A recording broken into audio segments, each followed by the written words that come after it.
थोड़ा उसका दर्शन कर लेंगे व्यवहारिक। एक राजा हैं, नाम है उतानपाद। उनकी दो महारानी हैं, एक का नाम है सुरुचि और एक का नाम है सुनीति।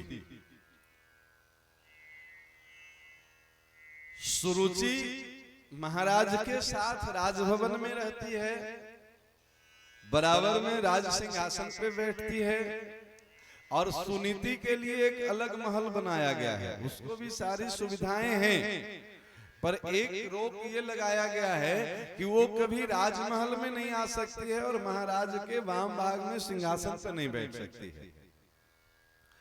दोनों का एक एक संतान है। सुरुचि का संतान उत्तम है और सुनीति का संतान है ध्रुव जी महाराज। बोलिए ध्रुव जी महाराज की।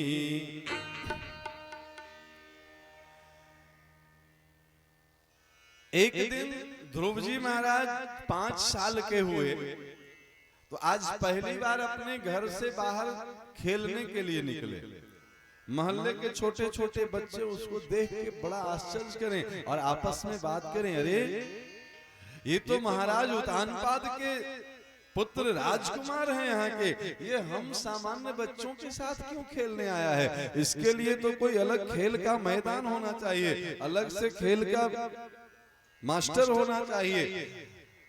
बच्चों की बात सुनने के पश्चात पता चला ध्रुव जी को कि हम यहाँ के महाराजा के बेटे हैं। आज तक पता नहीं थे, क्योंकि वो कभी राजमहल गए ही नहीं और महाराज कभी आते नहीं थे, यहाँ अलग महल में रहते थे ये लोग।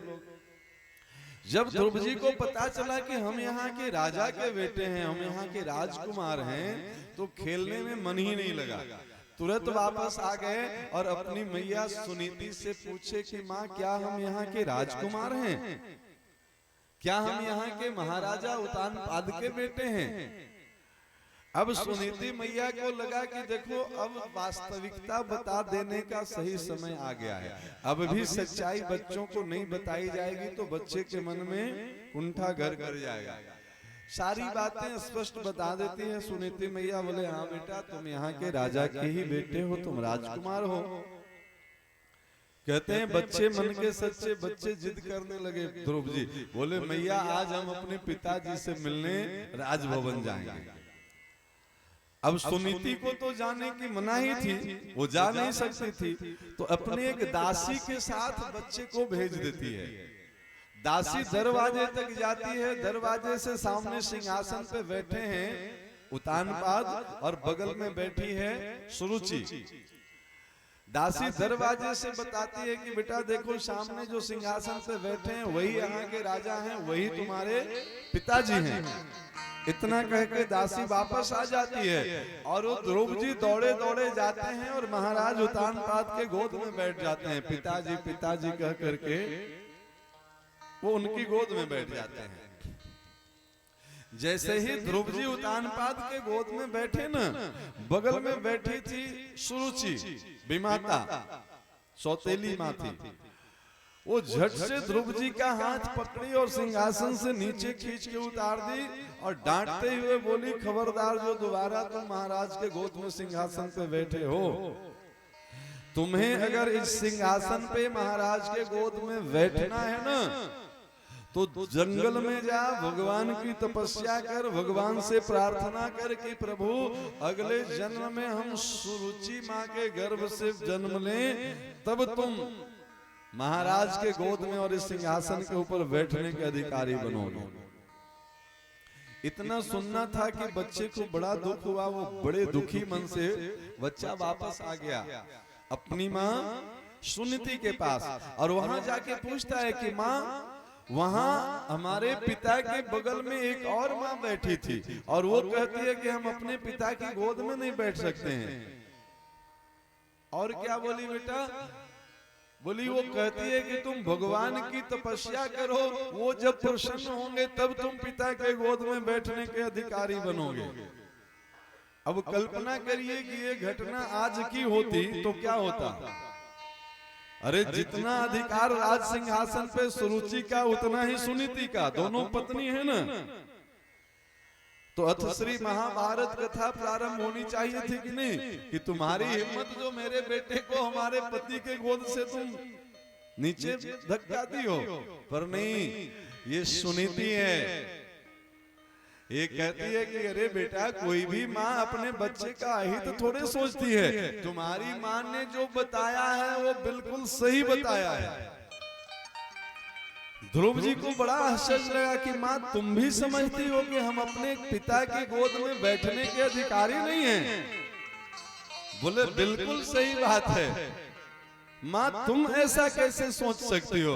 बोले बेटा, तुम्हारे जैसे बेटा का जन्म इस सांसारिक पिता की गोद में बैठने के लिए कहाँ होता है, तुम्हारे जैसे बेटे का तो जन्म ही उस परम पिता के गोद में बैठने के लिए होता है धराधाम पे। आज पहली बार ध्रुव जी को पता चला कि इस पिता से भी कोई बड़ा पिता होता है जिसको परम पिता कहते हैं।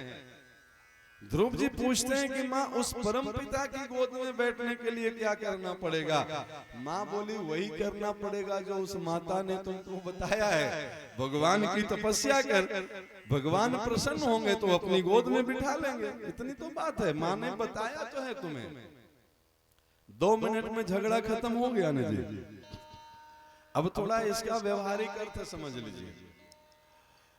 महाराज का नाम है उतान पाद। उतान कहते हैं ऊपर को, पाद कहते हैं पैर को। जिसका पैर ऊपर और सर नीचे हो वो जीव उतान पाद है।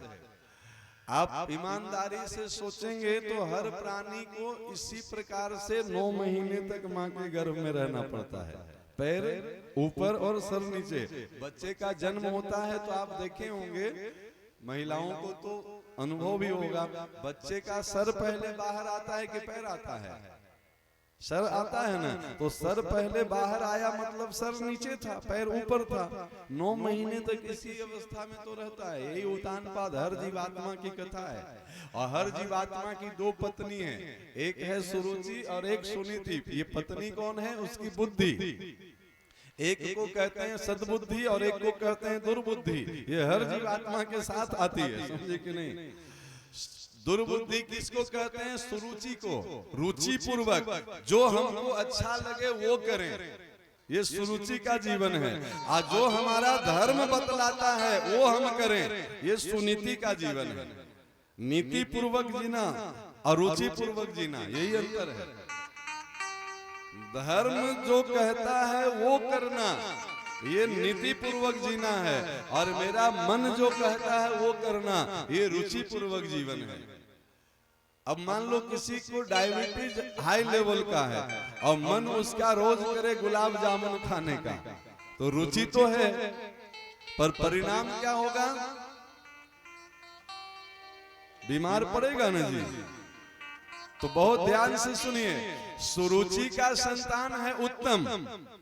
अच्छा, सुनने में तो उत्तम का अर्थ अच्छा लगता है, नहीं, बहुत उत्तम, उत्तम का अर्थ अच्छा तो लगता है, पर यह हमेशा अच्छा नहीं होता है। उत्तम का अगर व्युत्पत्ति संस्कृत के माध्यम से देखेंगे व्याकरण को, तो उत में तम प्रत्यय लगा हुआ है, और तम कहते हैं अंधकार को, नहीं, तम का मतलब क्या होता है, अंधकार होता है ना जी। तो उत मतलब ऊंचाई और तम लग गया। अनीति पूर्वक किया हुआ कर्म वर्तमान में अच्छा लगता है, पर इसका परिणाम अंधकार जनक होता है, समझे कि नहीं। और नीति पूर्वक किया हुआ कर्म देखने में कष्टकर होता है, पर उसके परिणाम संतान के रूप में ध्रुव की प्राप्ति होती है। ध्रुव मतलब सत्य होता है, और सत्य मतलब परमात्मा होता है।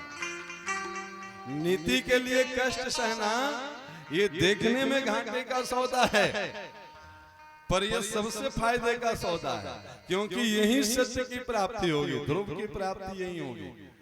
रुचि वाले को तो उत्तम दिखेगा, पर परिणाम अंधकार युक्त होगा। नीति वाले को थोड़ा कष्ट दिखता है, पर परिणाम सत्य होता है। जब माता बताती है कि बेटा तुम तप करो, भगवान तुम्हें अपनी गोद में बिठाएंगे, 5 साल का बच्चा 1 मिनट में निर्णय लेता है। आइए देखिए बच्चे का भाव सुनिए। सुनकर माता के बचरामृत ध्रुव उतर गोद से ठाड़ भया।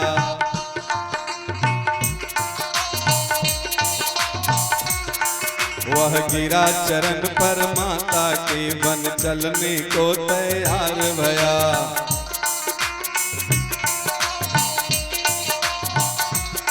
गृह के सुख से मन मोड़ा है, पित मात से माता तोड़ा है।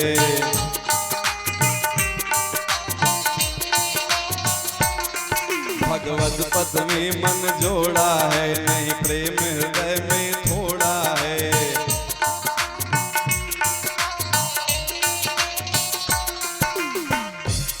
सुनकर माता के वचनामृत ध्रुव उतर गोद से ठाड़ हुआ। तुरंत माँ की गोद से उतरा और वन चलने को तैयार हुआ। बोले माँ, अगर वन में जाके तप करने से भगवान हमें अपने गोद में बिठाएंगे तो हम अभी चलते हैं।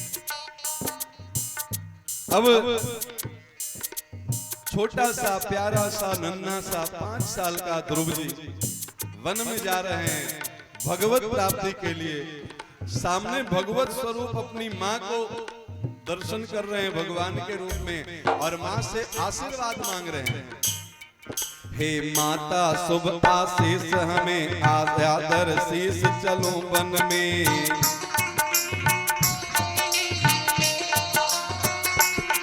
दे माता शुभ आशीष हमें आज्ञा दर शीश चलो वन में।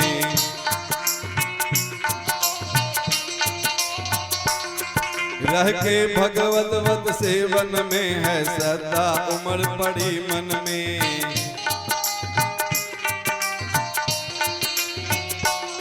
तुमने मुझको शुभ ज्ञान दिया, ओ बड़ी मात का काम किया।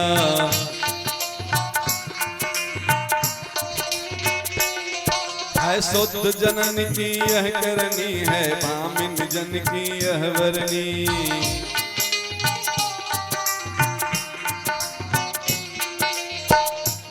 जब अपना छोटा सा प्यारा सा नन्हा सा बच्चा को इतने दृढ़ संकल्प के साथ भगवत प्राप्ति का संकल्प लेते हुए माँ सुनीति देखती है तो माँ हृदय से बहुत बहुत प्रसन्न होती है।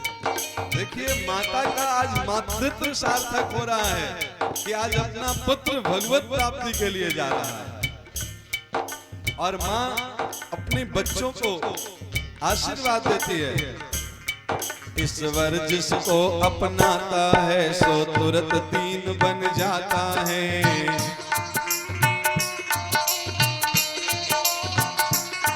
सब संबंधी हट जाते हैं या सबसे वह टल जाता है।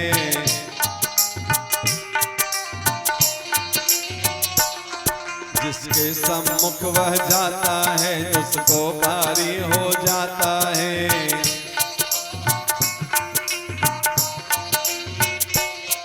जिसको यह जगत भगाता है उसको भगवत अपनाता है।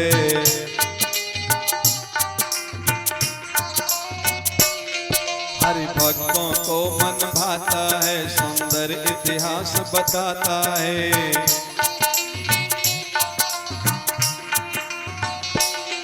इसको सदग्रंथ बताते हैं, इसको ज्ञानी जन गाते हैं।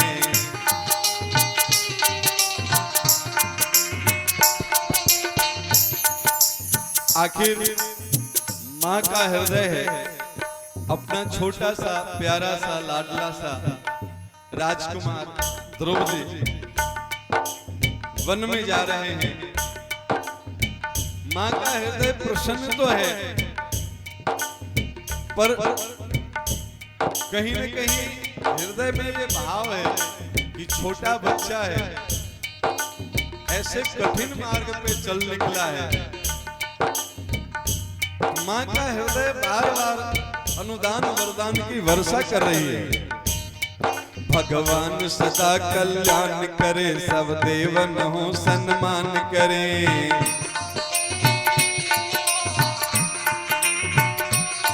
नहीं कोई कहो अपमान करे, कह तो ही सदा शुभ दान करे।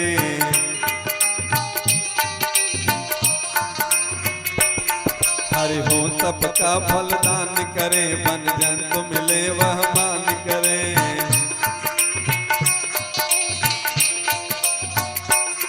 नरदेव भले अगमान करें, सब लोग बड़े परमान करें।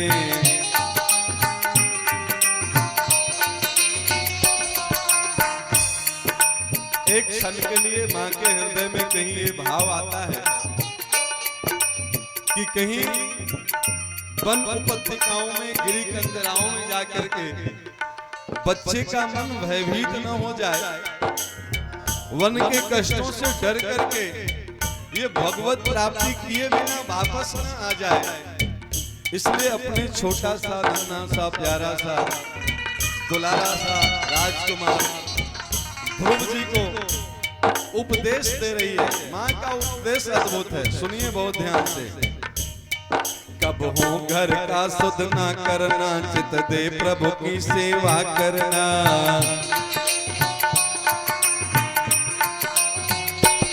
प्रभु पद्म चरण मन में धरना, अति प्रेम निरंतर ही करना।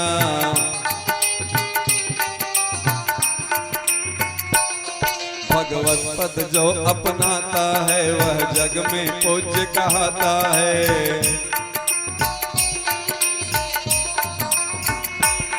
वह चार पदार्थ पाता है, हरि के प्रियतम बन जाता है। वह तारन तरन कहता है, नर जीवन धन्य बनाता है।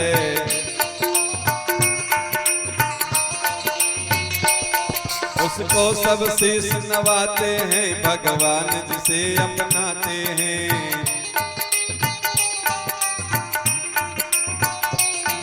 उसको सब शीश नवाते हैं, भगवान जिसे अपनाते हैं। उसको सब शीश नवाते हैं, भगवान जिसे अपनाते हैं। उसको सब शीश नवाते हैं, भगवान जिसे अपनाते हैं। बोलिए ध्रुव जी महाराज की। आज ऐसी पावन माँ का आशीर्वाद और उपदेश देखिए। एक माँ का शब्द क्या है? कबहू घर का सुधि न करना, चित दे प्रभु की सेवा करना। बेटा अगर भगवत प्राप्ति की ओर चल दिए हो ना, तो कठिनताओं से घबरा करके वापस मत आ जाना। इसका लाभ क्या मिलेगा? तो भगवत पद जो अपनाता है, वह जग में पूज्य कहता है। एक बार भगवत प्राप्ति हो गई ना जी, पूरी दुनिया आपके कदमों में होगी। आप दुनिया के पीछे भागते रहेंगे, वो कभी नहीं मिलेगी। एक बार भगवान को अपना बना लो, पूरा दुनिया मिल जाएगी। क्योंकि जगत के स्वामी मिल गए तो पूरा जगत तो उन्हीं का है ना। अजी एक अनपढ़ कन्या का विवाह भी मास्टर साहब से हो जाए तो मास्टरानी तो बिना पढ़े लिखे कहलाने लगती है, नहीं।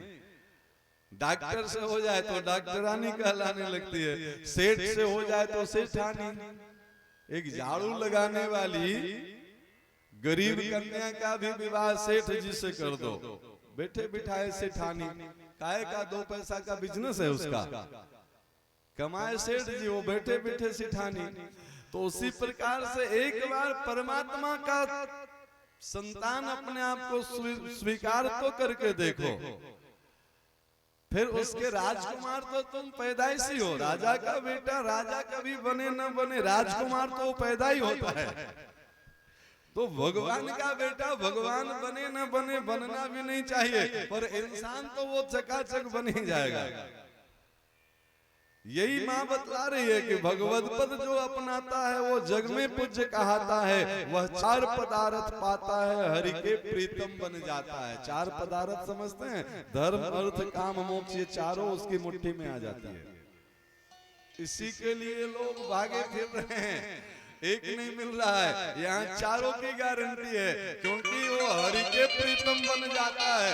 अब भगवान जिससे प्रेम करने लगे, सेठ अपना ले तो सेठानी बनने में क्या देर है जी। तो भगवान अपना ले, फिर 4 पदार्थ उसके मुट्ठी में आ जाना क्या असंभव है।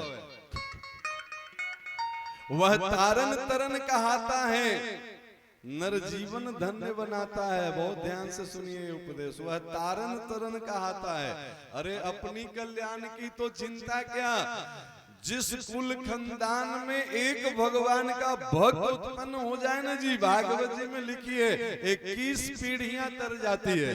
तारन तरन कहाता है प्यारे। प्रणत कुटुंब पाल रघुराई। एक विभीषण बैठ करके भक्ति करता था, लंका चकाचक चमकता था। जिस दिन विभीषण निकले लंका से, गोस्वामी जी की लेखनी चल गई। क्या चली? जैसे ही लात मारा रावण विभीषण के सीने में और विभीषण जी चले, उसी समय गोस्वामी जी लिख दिए, भयो विभव बिन तवहि अभागा। रावण जब ही विभीषण त्यागा, भयो विभव बिन तवहि अभागा। गोस्वामी जी लिख दिए, अब ये अभागा हो गया। भाग्य इसका था, इसके भाग्य से पूरे लंका का पोषण भगवान कर रहे थे। भाग्यवान गया, अब ये अभागा। और नोट करिए आप, रामचरितमानस कभी उलट के देखिए, जब तक विभीषण जी लंका में थे ना, समुद्र किनारे डेरा डाले हुए थे राम जी, लंका में प्रवेश नहीं कर रहे थे। तब हनुमान जी गए और युक्ति से विभीषण जी को निकाले वहां से। कैसे निकाले, 1 मिनट सुना देते हैं आपको। जब रावण हनुमान जी को मृत्यु दंड देने का आदेश सुनाया, तो विभीषण जी उधर से आ गए। नीति विरोध न मारिए दूता, बोले ये नीति के विरोध है, दूत को मारना नहीं चाहिए। आन दंड कछु करे गोसाई, कोई दूसरा दंड दे के छोड़ दो। थोड़े ही देर बाद जब हनुमान जी की पूंछ में आग लगी, और जारा नगर अनाथ कर जैसा एक विभीषण कर गृह नाही। पूरे लंका में आग लगा दिए हनुमान जी, विभीषण का घर वहां छोड़ दिए। रावण समझ गया कि दोनों मिला हुआ है। जब इसको मार रहे थे तो वो बचाने आया था, और वो पूरा लंका जलाया, उसका घर नहीं जलाया। इसी को भगाओ यहाँ से, समझे कि नहीं? इसको कहते हैं भेद नीति। साम दाम दंड भेद, ये नीति है, समझे कि नहीं? जो ऐसे न समझे उसको ऐसे समझाते हैं हनुमान जी। और जैसे ही विभीषण को भगाया, गोस्वामी जी लिख दिए, रावण जब ही विभीषण त्यागा, भयो तभी अभागा। आयुहीन भये सब तभी। एक भक्त बैठा है, पूरे लंका का पोषण कर रहे हैं भगवान। यही है प्रणत कुटुंब पाल रघुराई। उसके नाते से सबका पोषण हो रहा था। वो भक्त गया, फिर वही गोस्वामी जी लिखते हैं, 1 लाख पूत 1.25 लाख नाती, तारा वन घर दिया न बाती। कोई नहीं बचा जी, क्योंकि सब तो निशाचरे था। एक विभीषण के कारण पालन हो रहा था। तो एक भक्त अगर आपके घर में आ गया है ना, आप ये मत समझिए कि ये निखट्टू बैठ करके खाता है, कुछ करता नहीं है। उसके भाग्य से सब खा रहे हो। लिखा हुआ है, कुलम पवित्रम जननी कृतार्था वसुंधरा पुण्यवती चतेन। वो कुल पवित्र होता है जिस कुल में भगवान की भजन करने वाला कोई भक्त उत्पन्न हो जाए। कुलम पवित्रम जननी कृतार्था, वो जननी धन्य हो जाती है जिसकी कोख से भगवान की भक्त आ जाए इस धरती पे। कुलम पवित्रम जननी कृतार्था वसुंधरा पुण्यवती चतेन। वो धरती अपने आप को पुण्यवती मानती है जिस धरती पे भगवत भजन करने वाले का चरण पड़ जाता है प्यारे।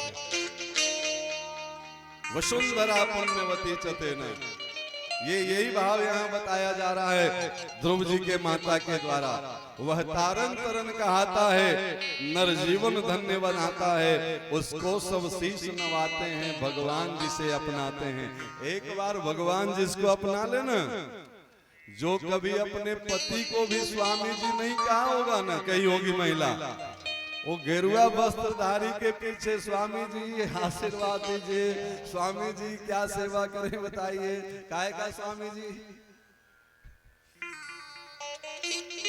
अरे आप अपने स्वामी को तो कभी स्वामी कहते नहीं हो। वो अवधूत बाबा के पीछे पूरे दुनिया लगा हुआ है, स्वामी जी आ गए, स्वामी जी आ गए। वास्तव में वही स्वामी जी हैं। कौन? जिसको ईश्वर अपना बना लिए, अब वो पूरे जीव का स्वामी हो गया। स्वामी मतलब जिसका नियंत्रण हो, वो चाहे तो अपने साथ साथ सबका कल्याण कर सकता है। ये क्षमता आती है उसमें। वो अपने इंद्रियों का स्वामी बन गया है। अब उसकी इंद्रियां उसकी इच्छा के विपरीत नहीं जाती है।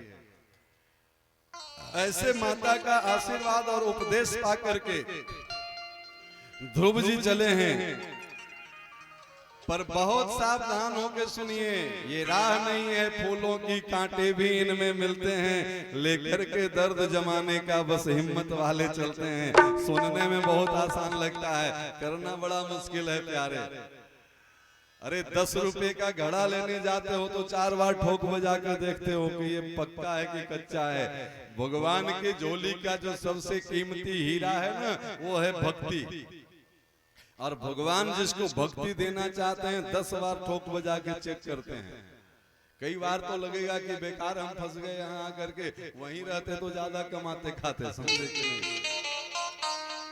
ध्रुव जी चले हैं, भगवान तुरंत बद्रिक आश्रम से देवऋषि नारद को बोले बेटा चेक कर, क्या ये वही जीव आ रहा है जो हमारी भक्ति पाने का अधिकारी है।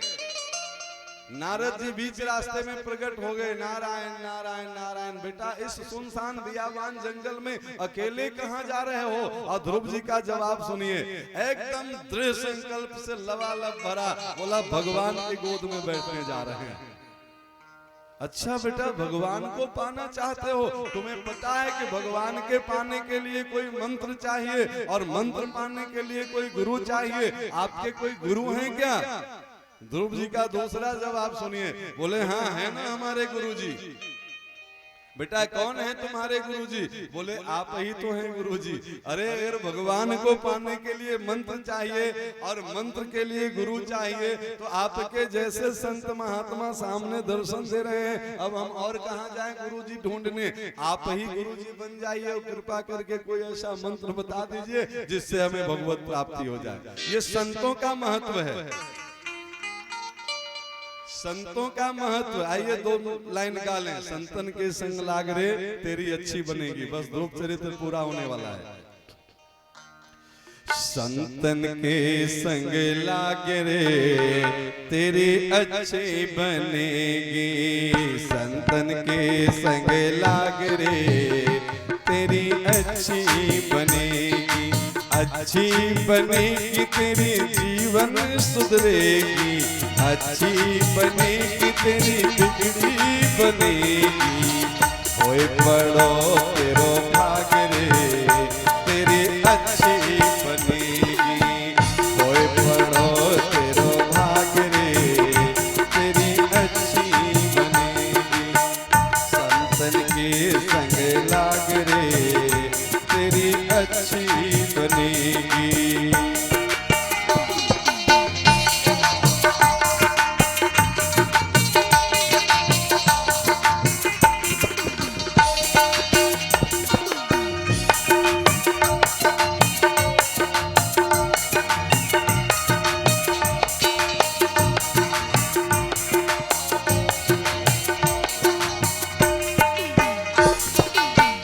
ध्रुव की बन गई प्रहलाद की बन गई। ध्रुव की बन गई प्रहलाद की बन गई।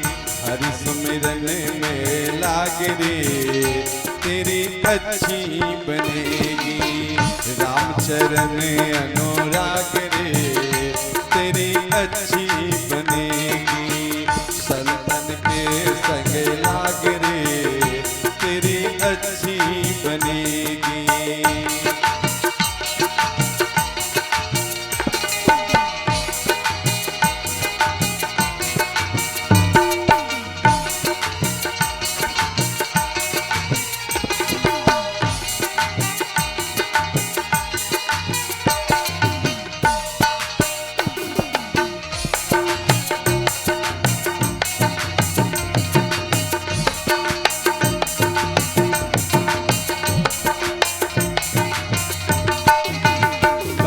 से तो है हंस करेंगे। काका से तो है हंस करेंगे। मिट जाए तेरे दाग रे तेरी अच्छी बनेगी। रामचरण अनुराग रे तेरी अच्छी बनेगी। संतन के संग लाग रे तेरी अच्छी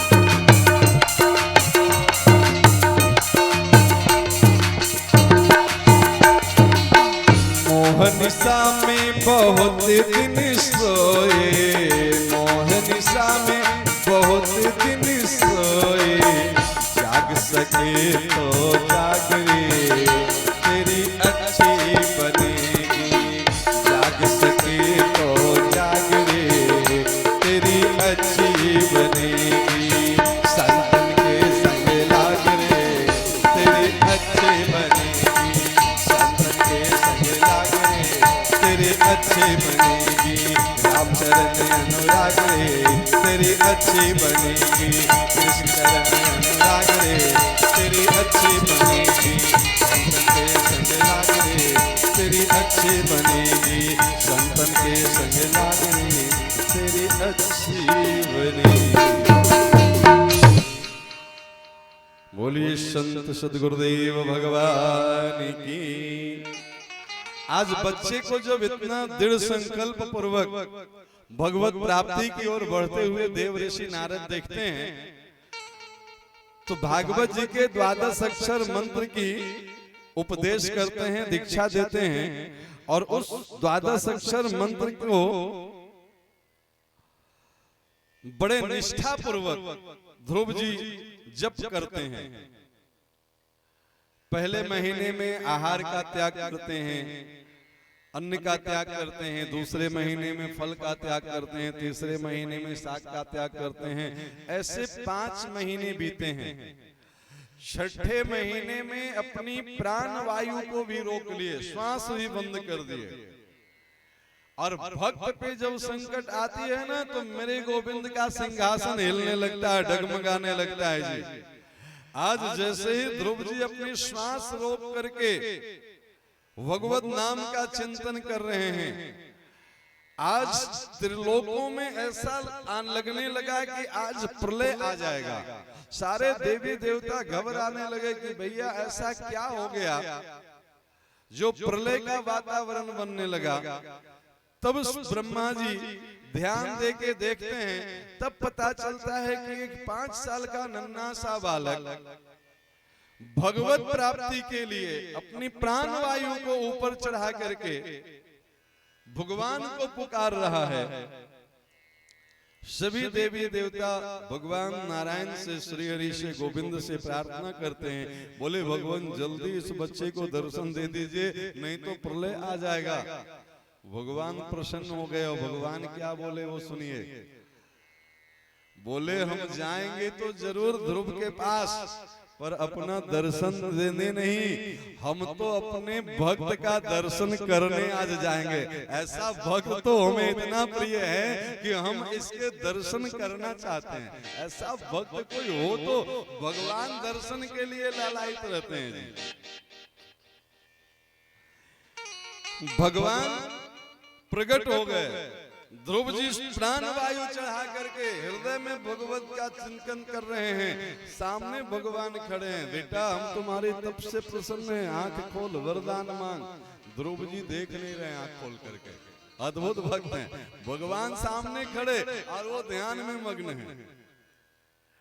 3-4 बार प्रयास किए भगवान, तब ध्रुव जी आंख खोले।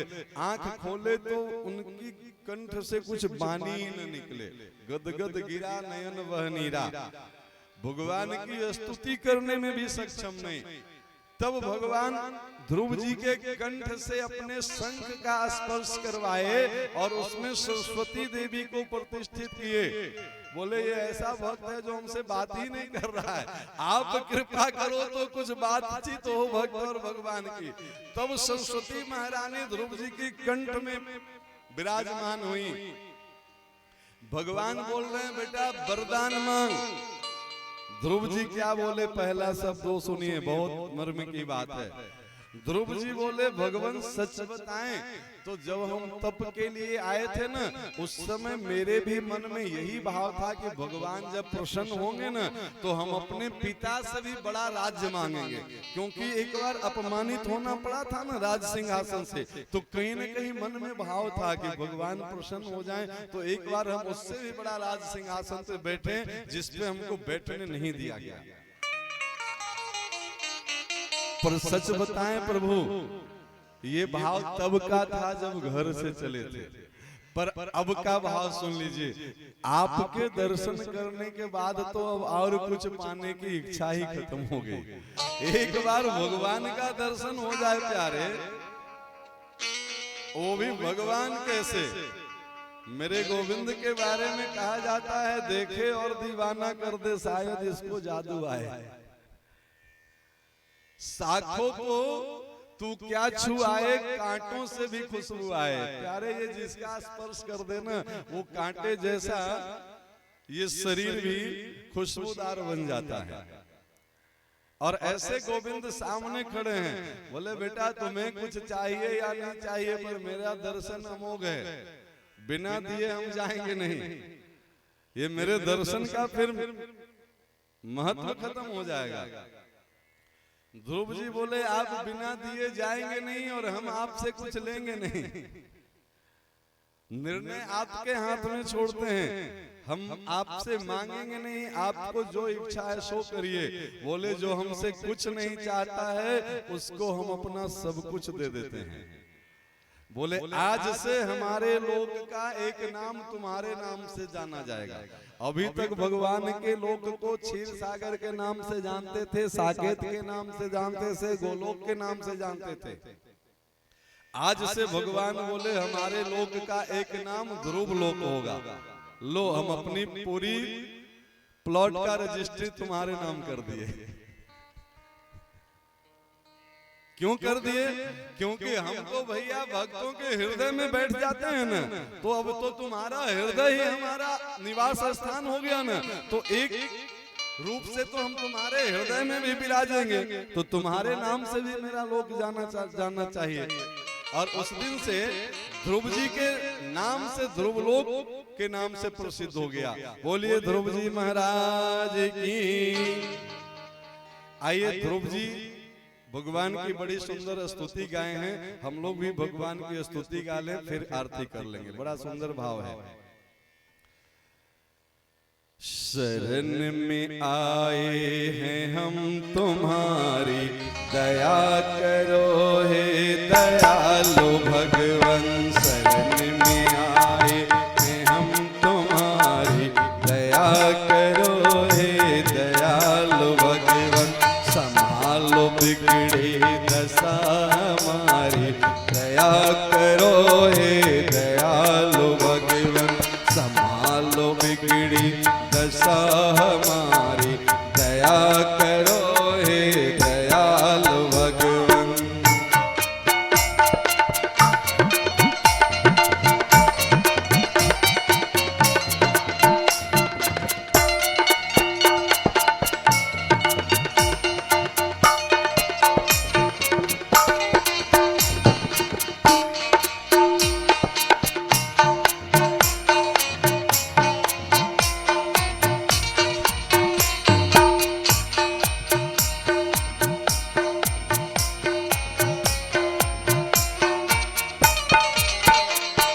न हम में बल है न हम में शक्ति, न हम में साधन न हम में भक्ति। न हम में बल है न हम में शक्ति, न हम में साधन न हम में भक्ति। तुम्हारे दर के हैं हम भिखारी, तुम्हारे दर के हैं हम भिखारी। दया करो दयालु भगवन। संभालो बिगड़ी दशा हमारी, दया करो दयालु भगवन। शरण में आए हैं हम तुम्हारी, दया करो दयालु भगवन।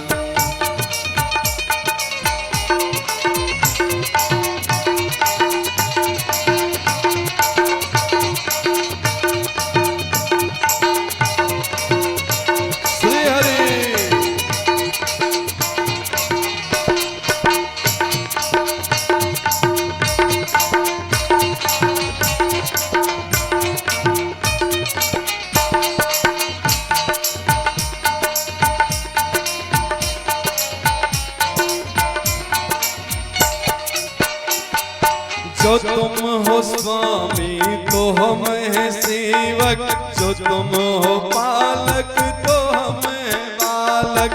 जो तुम हो स्वामी तो हम हैं सेवक, जो तुम हो पालक तो हम हैं बालक। जो तुम हो ठाकुर तो हम पुजारी, दया करो हे दयालु भगवन, संभालो बिगड़ी दशा हमारी।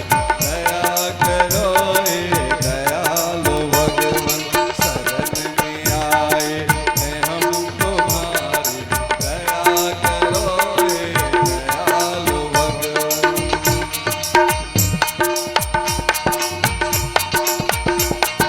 श्री राधे।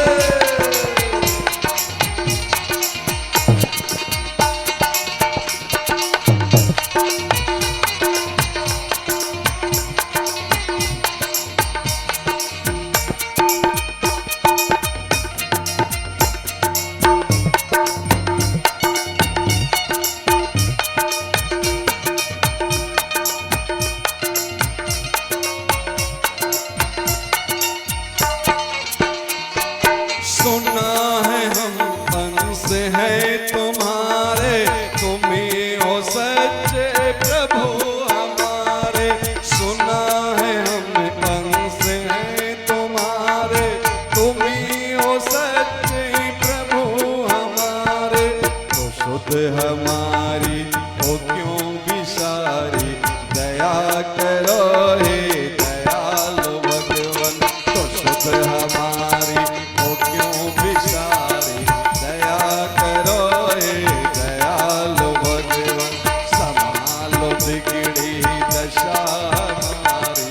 दया करो हे दयालु भगवन, शरण में आए हैं हम तुम्हारी।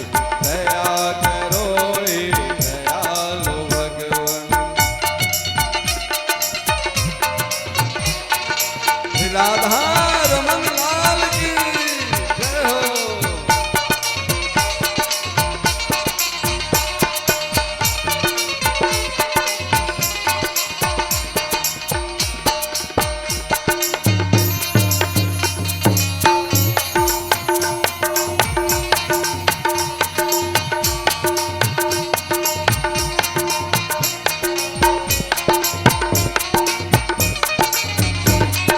प्रदान कर दो महान शक्ति, भरो हमारे में ज्ञान भक्ति।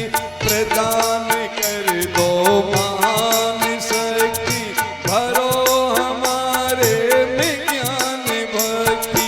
कभी कहा हो किताब हारी, दया करो हे दयालु भगवन। कभी कहा हो किताब हारी, दया करो हे दयालु भगवन, संभालो बिगड़ी दशा हमारी। दया करो हे दयालु भगवन, शरण में आए हैं हम तुम्हारी। दया करो हे दयालु भगवन, शरण में।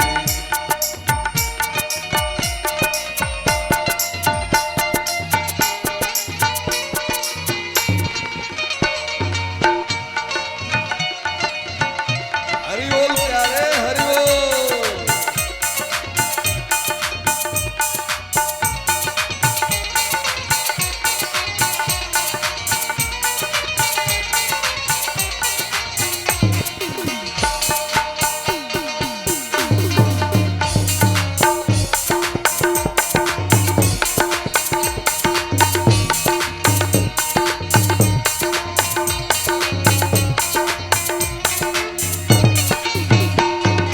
बुरे हैं जो हम तो हैं तुम्हारे, भले हैं जो हम तो हैं तुम्हारे। बुरे हैं जो हम तो हैं तुम्हारे, भले हैं जो हम तो हैं तुम्हारे। तुम्हारे हो करके हम दुखारी, दया करो हे दयालु भगवन। तुम्हारे हो करके हम दुखारी, दया करो हे